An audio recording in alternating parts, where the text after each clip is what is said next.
हैं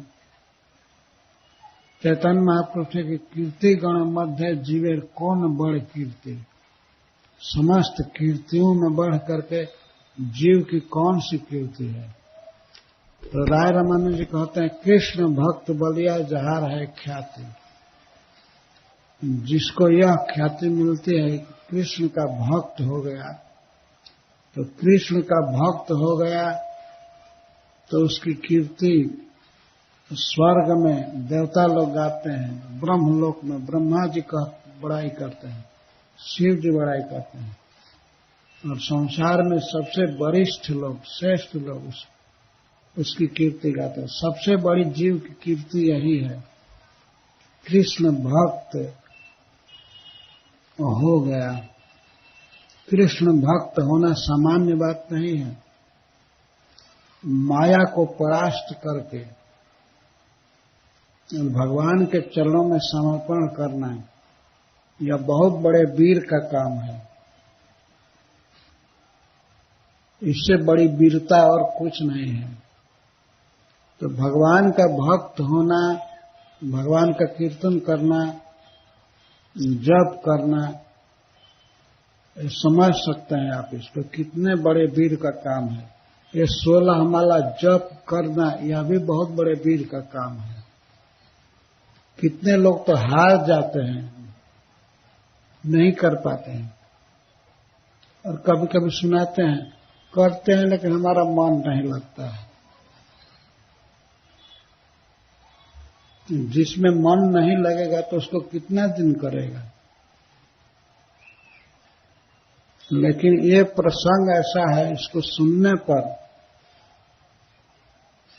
भक्ति करने का उत्साह मिलता है, तो उसको जश मिलता है भक्त होने का, जशस्यम।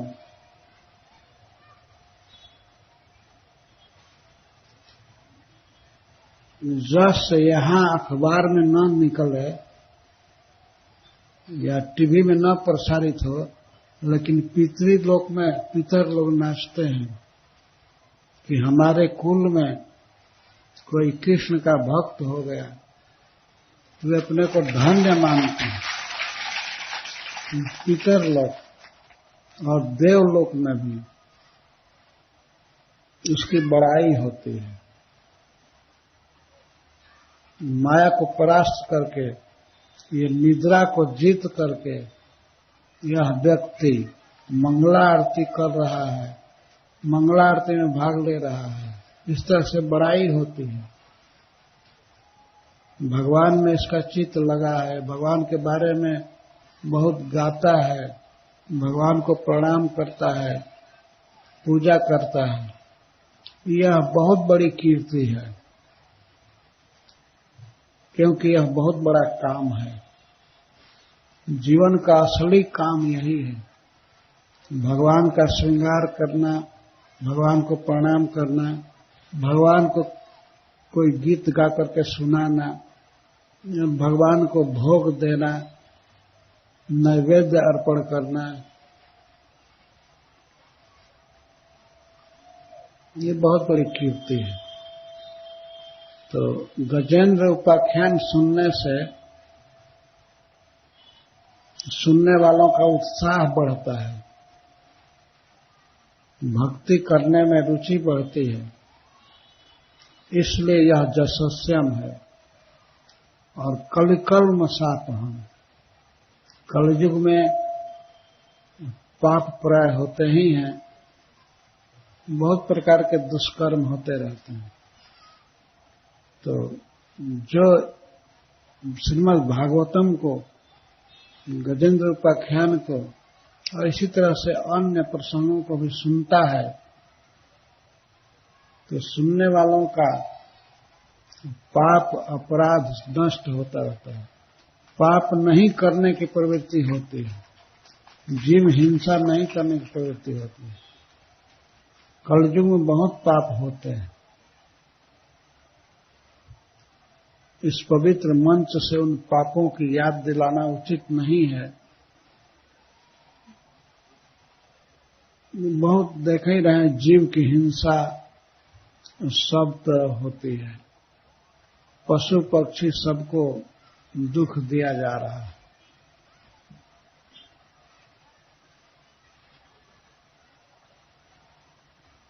और बच्चों को उचित संस्कार नहीं दिया जाता, स्त्रियों को सुरक्षित नहीं रखा जाता है। स्त्रियों को लोग समझते हैं कि ये हमारे लिए एक भोग की वस्तु है, लेकिन वो भी एक जीव है। जितना अधिकार हमारा है कृष्ण को समझने का, उतना ही प्रत्येक जीव को है। अंतर इतना ही है नहीं कि पुरुष का शरीर है, एक स्त्री का है, तो शरीर के अंतर से हमारे धर्म में अंतर नहीं हो सकता है, हमारे कर्तव्य में अंतर नहीं होगा। भगवान की भक्ति करने का अधिकार स्त्रियों को है, पुरुष को है, सबको है। जब हाथी को अधिकार है तो मनुष्य में कौन उस अधिकार से वंचित रह सकता है। तो स्त्रियों को ये अधिकार न देना यह स्त्री जाति के प्रति महान अन्याय है। उनको जप करने का अधिकार, श्रीमद् भागवत पढ़ने का अधिकार, भगवान का प्रसाद बनाने का अधिकार, पूजा करने का अधिकार है। तो कलयुग में ये सब धर्म प्रकाशित नहीं हो पाते हैं, पाप के कारण लोगों की बुद्धि मलिन हो जाती है। इस पाप से मुक्त होना है, किसी प्रकार के पाप से, तो यह उपाय है श्रीमद् भागवतम का श्रवण। बहुत से ऐसे मनुष्य हैं जो पढ़ नहीं सकते, और कुछ तो ऐसे हैं जो पढ़ना जानते भी नहीं हैं, तो भाषा का ज्ञान नहीं है। अंग्रेजी भी नहीं पढ़ते हैं, हिंदी नहीं पढ़ते हैं, या मराठी नहीं पढ़ सकते, बांग्ला नहीं पढ़ सकते। तो इसीलिए यहाँ शृण्वताम शब्द का प्रयोग सुखदेव गोस्वामी कर रहे हैं। तो कुछ भी नहीं पढ़ सकते हैं, लेकिन सुनने की शक्ति तो है, सुन करके समझने की शक्ति है ना। तो ये सुनने वालों के लिए कह रहे हैं कि स्वर्गम जशस्यम कलिकल्म सापहम। ये सब ऐसे प्रसंग हैं श्रीमद् भागवतम में, अगर और क्षमता नहीं है भक्ति करने की तो समय निकाल करके भक्तों के मुख से इसे सुनना चाहिए। सुनने से परम श्रेय की प्राप्ति होगी। यथानुकीर्तयन्ते तत्, केवल इस प्रसंग को या गजेंद्र मोक्ष को कोई जथा अनुकीर्त, जथा का अर्थ यथावत, इसके व्याख्या की जरूरत नहीं है। जैसा लिखा गया है उसको जो कीर्तन करता है, जैसे Bhagavad Gita as it is है, तो सुखदेव गोस्वामी यहाँ कह रहे हैं कि इस प्रसंग को जथा अनुकीर्त, जैसा है वैसा कहे, कोई हेर फेर न करे, कोई बहुत व्याकरण लगा करके बहुत अर्थ करना, सब इसकी जरूरत नहीं है। इसको यथावत कोई कहता है, गाता है, बोलता है,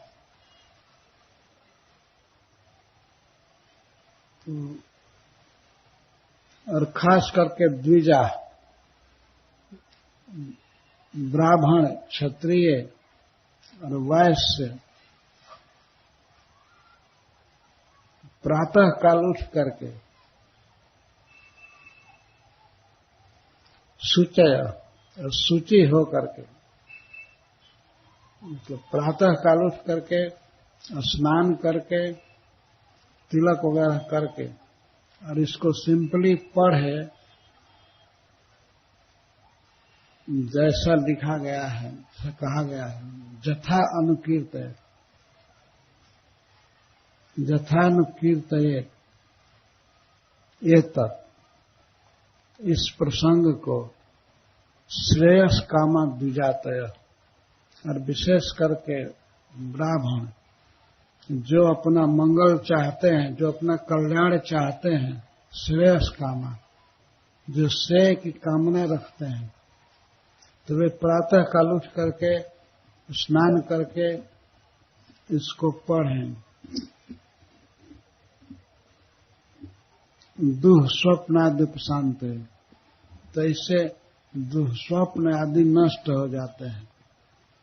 दुःस्वप्न का अर्थ है कभी कभी मनुष्य बहुत बुरा स्वप्न देखता है, और बुरा स्वप्न देखता है, और वे बुरे स्वप्न एक दिन प्रकट होते हैं। कोई कोई सपना ऐसे होते हैं जो भविष्य में होने वाली घटना को सूचित कर देते हैं। वो सपना नहीं रहते हैं, वो वास्तव में कार्य रूप में परिणत हो जाते हैं।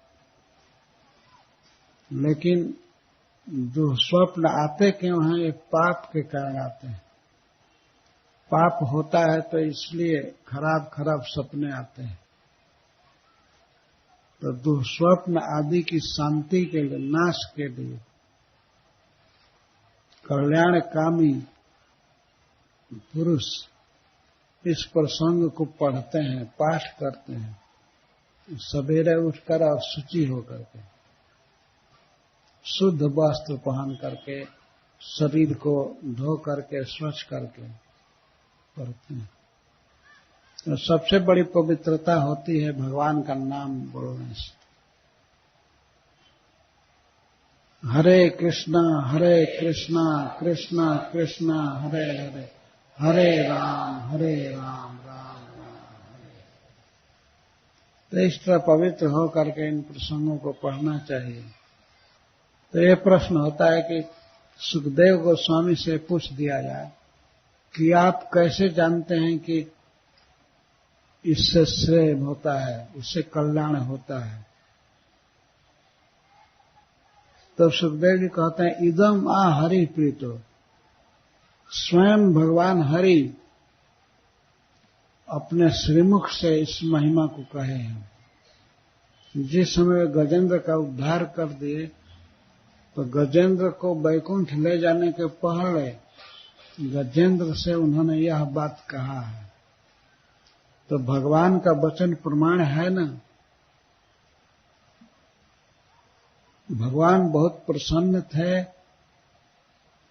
इदम आह हरि प्रीत गजेंद्रम कुरुसत्तम, हे कुरुनंदन, हे कुरुवंश श्रेष्ठ परीक्षित, भगवान के वचन से ही यह प्रमाणित है। भगवान के वचन प्रमाण है कि यह प्रसंग सब प्रकार के पापों का नाश करता है, परम मंगल का दान करता है। उन्होंने ही ये कहा है। और जिस समय वैकुंठ जाने के लिए तैयार हुए थे भगवान, उस समय कहे।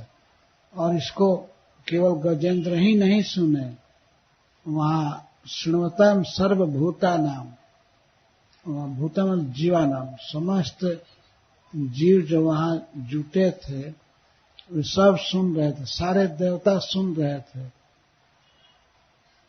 और सर्वभूतमय भगवान ये बात बोले, इदम आह, यह बोले। शृण्वताम सर्वभूतानाम सर्वभूतमय विभु, भगवान की बात को सभी देवता सुन रहे थे। गजेंद्र से उन्होंने इस तरह कहा। भगवान कहे, श्री भगवान वाच, ये माम ताम च सरश्चेदम गिरी कंदर काननम। भगवान बहुत से लोगों के नाम गिनाए हैं यहाँ, और अंत में कहते हैं जो उत्थाय पररात्रन्ते, यह श्लोक 23 में है, 24 में, रात्रि के अपर में, रात्रि के अंत में रात्रि के बाद वाले भाग में अर्थात भोर में 4 बजे समझिए, इसे बोल रहे हैं अपर रात्रांते। एक पर रात्रि है आधी रात के पहले और अपर रात्रि आधी रात के बाद। तो अपर रात्रि के अंतिम भाग में, अंत में, अर्थात बिल्कुल भोर में उत्थाय, उठ करके प्रयतः स्नान आदि करके सुसमाहिता और चित्त को एकाग्र करके जो इनका स्मरण करेगा, स्मरन्ति मम रूपाणि, मेरी विभूतियों को याद करेगा, स्मरण करेगा, तो सभी पापों से मुक्त हो जाएगा।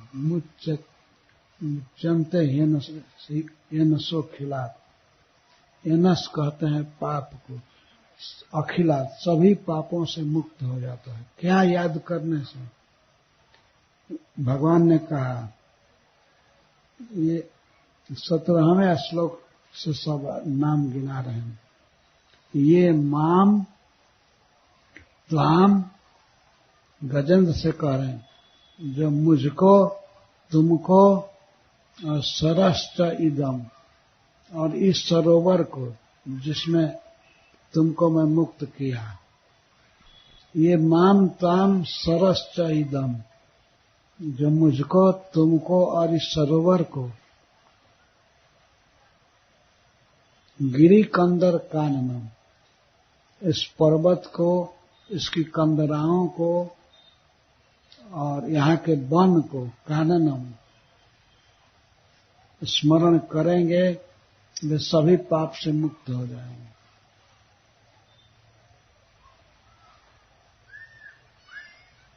और यहां तक कहते हैं बेत्र कीचक वेणु नाम गुलमा ने सुरपादपन, और इस त्रिकूट पर्वत पर जो भी बेंत के वन हैं या बांस के वन हैं, कीचक यही बांस जैसा एक पौधा होता है, इनके गुल्म को, गुल्मानी, गुल्मानी माने कुंज को, जो आपस में उलझ करके उगते हैं तो उनको गुल्म कहते हैं, या लताओं को, इनके कुंज को जो याद करेंगे वे सब पापों से मुक्त हो जाएंगे। सुरपादपान और सुर वृक्षान, देवताओं के वृक्ष को अर्थात कल्प वृक्ष को, जो यहाँ के कल्प वृक्षों के याद करेंगे वे सब पापों से मुक्त हो जाएंगे। तो आप प्रश्न कर सकते हैं कि इनको याद कैसे किया जाएगा, हम देखे नहीं हैं तो कैसे याद करेंगे। लेकिन इसीलिए सुखदेव गोस्वामी 2 अध्याय में पर्वत, सरोवर आदि सबका वर्णन किए हैं, वहां के वृक्षों का और वहां के पशुओं का, पक्षियों का, सरोवर का बहुत विस्तार से वर्णन किए हैं। इसीलिए कि भगवान ने ऐसा कहा था कि इसकी जो याद करेगा वो सब पापों से मुक्त हो जाएगा। भगवान केवल याद की बात कह रहे हैं, स्मरन्ति मम रूपाणि, मम रूपाणि प्रधान रूप से कहा है, जो हमारी विभूतियों को याद करेगा। और पहले गिना रहे कि जो हमारी याद करेगा और जो तुम्हारी याद करेगा, ये माम ताम च, जो हमको और तुमको याद करेंगे, और सरश्च, और इदम अपनी अंगुली से दिखाकर कह रहे हैं कि और इस सरोवर की याद करेंगे, और गिरी कंदर काननम, और इस त्रिकूट पर्वत के कंदराओं को और इसके वन को जो याद करेंगे।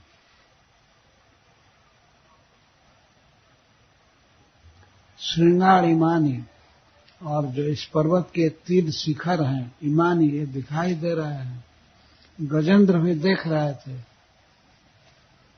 ये 3 शिखर श्रृंगार इमानी धीशाणी ब्राह्मणों में शिवस्य, ये 3 शिखर जो पर्वत के हैं, एक रजत का है, एक आयस का है और एक सोने का है। तो ये हमारे निवास स्थान है। एक शिखर पर मैं रहता हूं, दूसरे पर ब्रह्मा जी रहते हैं और तीसरे पर भगवान शंकर रहते हैं। ये 3 शिखर हम 3 देव श्रेष्ठों के निवास स्थान हैं। श्रृंगाणिमान भीष्यामि ब्रह्मणो में शिव से चल। ब्रह्मण माने ब्रह्मा के, में माने मेरा, और शिव से माने शिव का। भीष्याम निवास स्थान। भगवान कभी कभी आ करके उस त्रिकूट पर्वत पर रहते हैं, एक शिखर पर, और एक शिखर पर ब्रह्मा जी। और शिखर केवल शिखर नहीं है, बहुत भारी जंगल है तीनों शिखर पर, और अनेक नदियां, अनेक झरने गिरते हैं।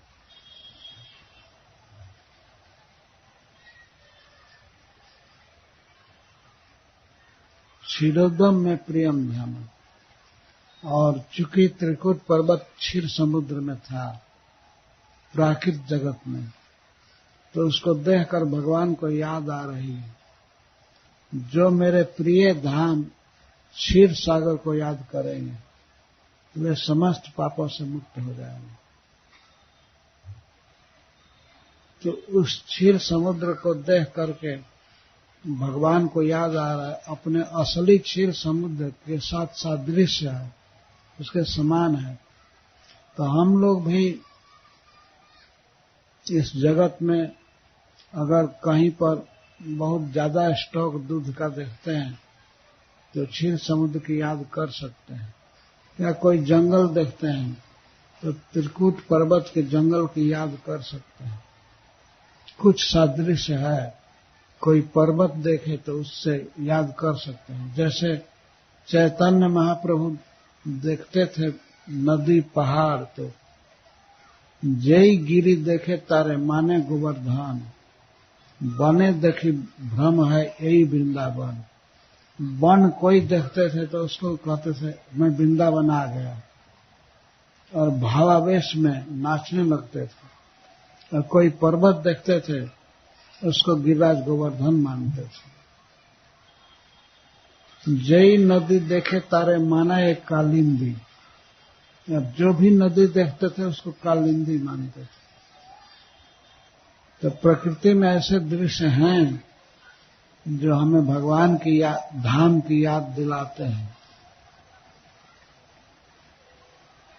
तो उसके सहारे हम याद कर सकते हैं। इसीलिए पहले वर्णन किया गया कि हम याद कर सके त्रिकूट पर्वत के वृक्ष की, जानवरों की, इन सब की याद कर सके। ये माम त्वाम च सरश्चेदम गिरी कंदर काननम देत्र कीचक वेणु नाम गुलमानी सुरपादपान शिरोदम में प्रियम धाम श्वेत दीपम च भास्वरम। मेरा प्रिय धाम क्षीर सागर और श्वेत द्वीप, द्वीप बिल्कुल दूध के समान श्वेत भूमि है।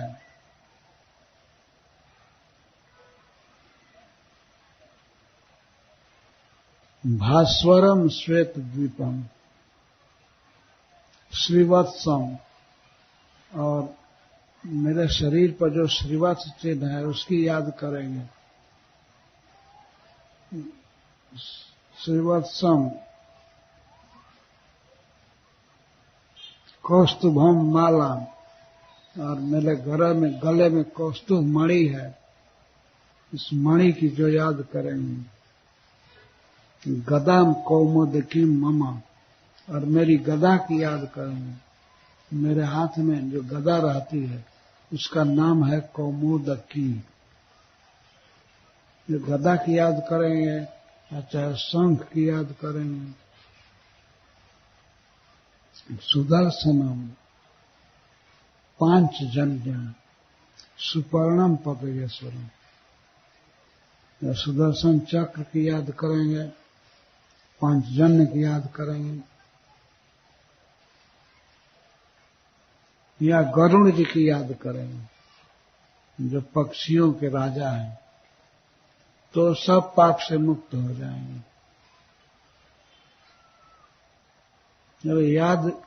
यदि भगवान के रूप की लीला की याद न आवे, फिर भी हम भगवान के केवल एक गदा का ही ध्यान करें, स्मरण करें, या भगवान के सुदर्शन चक्र या उनके शंख की हाथ, चार हाथ में, एक हाथ में शंख लिए हैं और वे बजाते हैं कभी कभी शंख। तो पांचजन्य शंख और सुपर्णम पतगेश्वरम, पक्षियों में श्रेष्ठ गरुड़ जी की याद करेंगे, सब पाप से मुक्त हो जाएंगे। शेषम च मत कलम सुखम, और शेषनाग जो मेरे अंश हैं उनकी याद करेंगे, और मेरी अर्धांगिनी लक्ष्मी जी की याद करेंगे जो मेरा अंश हैं, मेरे आश्रित हैं। ब्रह्मांडम नारदम ऋषि, और जो ब्रह्मा जी की याद करेंगे, नारद ऋषि की याद करेंगे। भवम प्रहलाद में हुआ, और प्रहलाद जी की याद करें, भगवान शिव की याद करेंगे, प्रहलाद महाराज की। इसमें से एक एक चीज का प्रभाव है। अगर स्मरण आ रहा है तो सब पाप से मुक्त हो जाएगा। भवम प्रहलाद में होता है, प्रहलाद महाराज का स्मरण हो रहा हो, या चाहे भगवान शंकर का स्मरण, या ब्रह्मा जी का, तो सब पाप से मुक्त हो जाएंगे। मत्स्य कूर्म वराहाद्य अवतार कृतान्म कर्माण अनंत पुण्यानि, और मैं मछली, मत्स्य अवतार, कूर्म अवतार, वराह अवतार आदि लिया हूं, और भी बहुत से अवतार हैं। इन अवतारों में मैंने जो कर्म किया है, जो लीला किया है, उन कर्मों में अनंत पुण्य छिपा है। जीवों को पवित्र करने की अपार शक्ति है। तो उन लीलाओं की याद करेंगे तो सब प्रकार के पाप से मुक्त हो जाएंगे। किसी अवतार की और कोई भी लीला, मत्स्य कूर्म वराहाद्य अवतार कृतानि मम, मत्स्य कूर्म वराह आदि अवतारों में हमने जो भी कर्म किया है वे अनंत पुण्यानि हैं। अनंत का अपार शक्ति है उन लीलाओं में जीव को पवित्र करने की। तो भगवान की ये सब लीलाएं पढ़नी चाहिए और सुनानी चाहिए, गानी चाहिए। तो इससे जीव सहज पवित्रता प्राप्त करता है। इनमें बहुत शक्ति है। भगवान अपने मुख से कह रहे हैं कि इनमें अनंत पुण्य करने की शक्ति है, पवित्र करने की शक्ति है। और अनंत पुण्यानि का अर्थ है कि इतना पवित्र करते हैं कि उतना तो कोई पाप कर भी नहीं सकता। जीव में वह शक्ति नहीं है जो मेरे कर्म में, मेरे नाम में शक्ति है पाप काटने की। तो कौन ऐसा है जो याद नहीं कर सकते हैं? भगवान तो ये भी नहीं कहते हैं कि इनका कीर्तन करेगा तब पाप से मुक्त होगा। तो स्मरणति, केवल भोर में उठ करके याद करने से निद्रा छोड़ना है, आलस छोड़ना है, और बहुत परिश्रम नहीं करना है। बैठकर आराम से या खड़े होकर के या कहीं चल रहे हैं तो भगवान के कर्मों की याद करनी है। जैसे भगवान ने मत्स्यावतार लेकर के हमारे मनु महाराज की रक्षा किया है, सतव्रत महाराज जो मछली के रूप में जन्म लिए थे, अवतार लिए थे, रात भर में ही बढ़ जाते थे। बढ़ते बढ़ते वे सरोवर में डाले गए तो वहां भी बढ़ गए, अंत में समुद्र में डाले गए। तो भगवान कहते हैं कि हमको जलचर जीव खा जाएंगे महाराज, आप हमको क्यों छोड़ रहे हैं। अपने भक्त राजा सतव्रत से कहते हैं कि आप हमको मत छोड़िए, हमको दूसरे जीव खा जाएंगे। नहीं, जब नदी में छोड़े थे, कीर्तमाला नदी में, तब वे बड़े मोहित हो रहे थे। राजा ने सोचा कि ये कोई साधारण जीव नहीं है, ये ऐसे बोल रहा है, बढ़ रहा है, बहुत ज्यादा बढ़ रहा है। तब उन्होंने पूछा कि आप कौन हैं, आप क्यों अपने स्वरूप को छिपाए हैं। तब भगवान ने कहा कि मैं भगवान हूं और आज से 7वें दिन इस संपूर्ण पृथ्वी को समुद्र डुबा लेगा। उस समय आप घबराइएगा मत, आपके पास एक नौका आएगी, उस पर सब सृष्टि का बीज लेकर के चढ़ जाइएगा सप्तर्षियों के साथ, और मैं आऊंगा आपके पास उस प्रलय जल में तैरते हुए। तो वासुकी नाग आएंगे आपके पास, तो उनको मेरे सिंह से बांध करके नौका में बांध दीजिएगा। तो नौका को मैं खींचूंगा। प्रलय पयोधि जले धृतवान सुवेदम विहित बहित चरित्रम खेदम केशव धृता मत्स्य शरीर जय जगदीश हरे।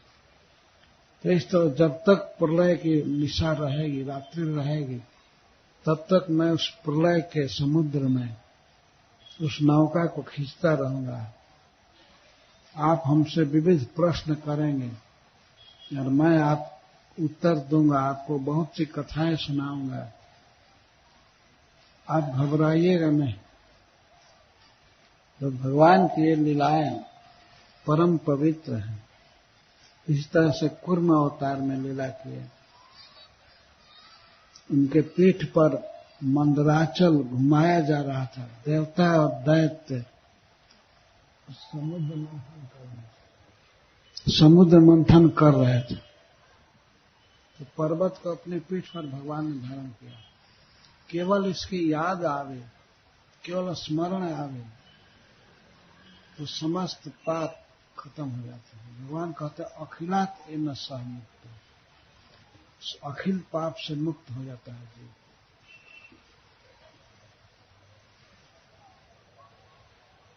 तो ये भगवान के वचन प्रमाण हैं।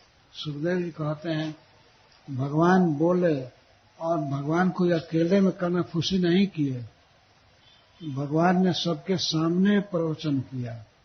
वहां ब्रह्मा जी थे, भगवान शिव थे, सभी देवता थे, गंधर्व और सिद्ध चारण सब भरे पड़े थे। सबके सामने कहे और साफ साफ कहे, ये माम ताम च सरस्ते जम गिरी कंदर कानन। और ये कहते कहते भगवान और कहे शेषन च मत कलाम सुखना, शेष नाग का जो स्मरण करें जो मेरे अंश हैं, और देवी लक्ष्मी जी का स्मरण करें, ब्रह्मांडम नारदम ऋषि भवम प्रहलाद में वचन, और ब्रह्मा जी का स्मरण करें, नारद जी का,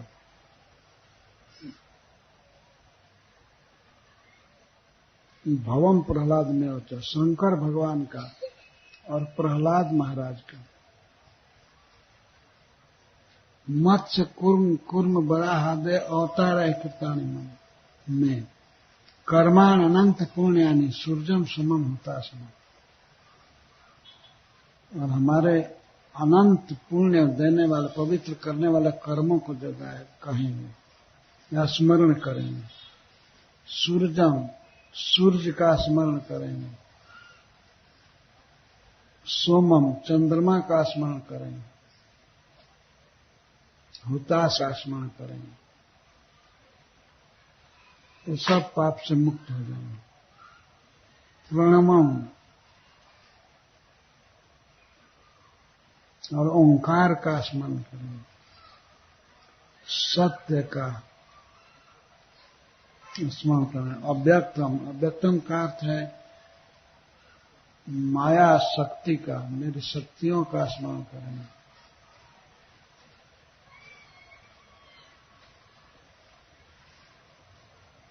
गो विप्रान, गौओं का स्मरण करेंगे, ब्राह्मणों का स्मरण करेंगे। और धर्मम अव्ययम, और सनातन धर्म का अर्थात मेरी भक्ति का स्मरण करेंगे तो सब पाप से मुक्त हो जाएंगे। गंगा सरस्वती नंदा, गंगा जी का स्मरण करेंगे, सरस्वती का, नंदा और जमुना का, और शीतवारण और उज्जवल हाथी अर्थात ऐरावत का जो स्मरण करेंगे ये सब पाप से मुक्त हो जाएंगे। ध्रुवम, ध्रुव महाराज का स्मरण करेंगे। ब्रह्म ऋषि सप्त, और 7 ऋषियों का, सप्तर्षियों का स्मरण करेंगे, सब पाप से मुक्त हो जाएंगे।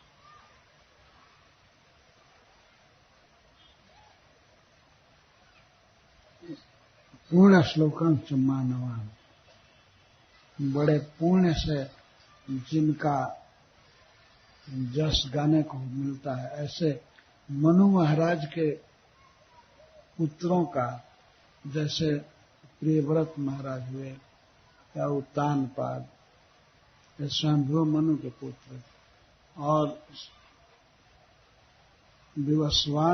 विवस्वत मनु के जो पुत्र हैं इक्ष्वाकु महाराज आदि, और बहुत से मनुओं के पुत्र हैं, उनको भगवान कह रहे हैं उन मनुओं का जो स्मरण करेंगे, पूर्ण श्लोकांत मानवान,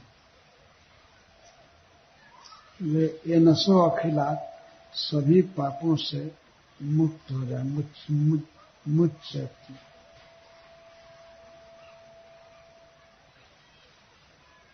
और 25वें श्लोक में भगवान कह रहे हैं कि और जो इस स्तुति से जो तुमने मेरे लिए पढ़ा, इस स्तुति से मेरी स्तुति करेंगे, इसको एजिटिव पढ़ेंगे, सवेरे उठ करके निशातये, रात के अंत में उठ करके प्रतिबुद्धिया, हे अंग, हे प्रिय गजेंद्र, इस स्तुति को पढ़ करके मेरी स्तुति करेंगे तो शरीर का अंत होने पर, अंत होते समय इस शरीर से जब विदा होंगे उस समय उनको विमल बुद्धि का दान करूंगा। विमल बुद्धि मतलब मल रहित बुद्धि, बिल्कुल विशुद्ध बुद्धि, परम प्योर कृष्ण भावना का दान करूंगा। या विमलाम गति मति, ये पाठ भेद है। विमल गति दूंगा। विमला गति सबसे बड़ी जीव की क्या है? स्वर्ग नहीं, ब्रह्मलोक नहीं, मैं अपने धाम में आवास देता हूं, वैकुंठ में उनको पार्षद सहित देता हूं, मेरी नित्य सेवा में रहते हैं। एक अध्याय का पाठ करने से, सवेरे पाठ हम करें तो यह भगवान देंगे, ये शरीर छूटने के बाद वे अपने धाम में पार्षद बना लेंगे। इतना प्रभाव है इसका। और इस तरह से सबको सुना करके और गजेंद्र से कह करके तब भगवान अपना शंख बजाए। अब गरुड़ जी अब खुल रहे हैं वैकुंठ के लिए, जैसे ट्रेन खुलती है तो सीटी बजाते हैं, तो भगवान सीटी बजाए, गजेंद्र शंख बजाए और शंख बजा करके खगाधिक पर चढ़े, पक्षीराज गरुड़ जी पर चढ़े और अपने पार्षद गजेंद्र जी को भी चढ़ाए। इत्यादि से ऋषिकेशं प्रथमाया जलजोत्तमम् हर्षेन विभ्रामिकम आरुरोह खगाधिकम्। उस समय सभी देवता बड़े हर्ष में थे, सब जय जयकार कर रहे थे और श्री भगवान गरुड़ जी पर चढ़े गजेंद्र के साथ और चले गए अपने धाम। इस प्रकार श्रीमद् भागवतम के 8वें स्कंध का यह 4था अध्याय गजेंद्र का वैकुंठ गमन पूरा हुआ। हरे कृष्ण।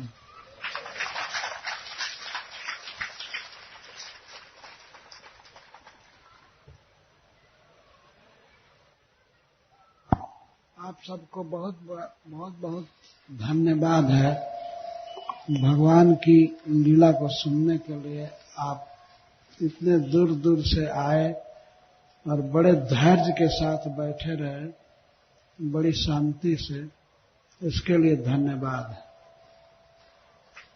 और मैं एक बात के लिए क्षमा मांग रहा हूं कि भक्तों से बहुत देर तक भेंट करने का अवसर नहीं मिला, इसके लिए हमें दुख जरूर है, लेकिन आशा है कि भगवान अवसर देंगे फिर मिलने का।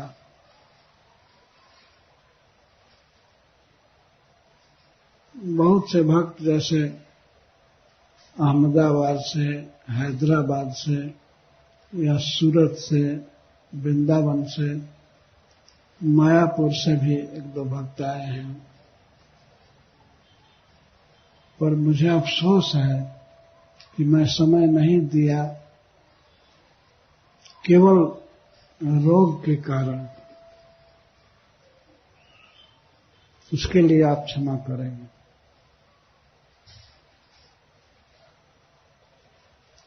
और इस प्रसंग को बारंबार मनन करते रहिए, मन में रखिएगा। भगवान ने जो वचन कहा है कि कोई स्मरण करेगा, जिसका नाम उन्होंने लिया है, सबका स्मरण रखिएगा।